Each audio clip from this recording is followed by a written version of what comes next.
Hi everyone, welcome back to this channel. In this tutorial, I will show you how to deal with a full backpack in Heartopia.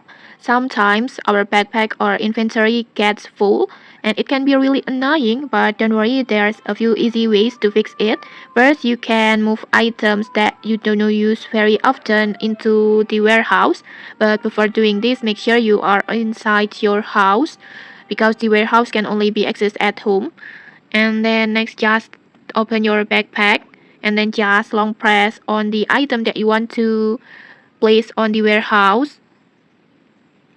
For example, this one, just tap and hold, and then next just turn this like full stack like this, and then next just select another item that you want to save on the warehouse, for example like this, and then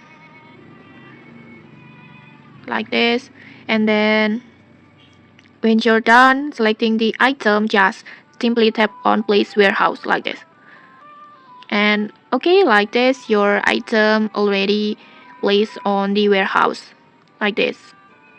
And the second way is buying extra backpack slots. You can do this by visiting the NPC caching.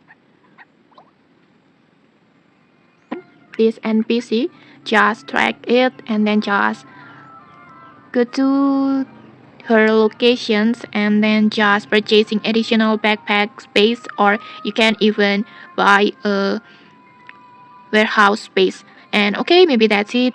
Now you don't have to worry about a full backpack anymore in Heartopia. If you found this helpful, don't forget to like, comment, and subscribe for more tutorials. Thanks for watching and see you.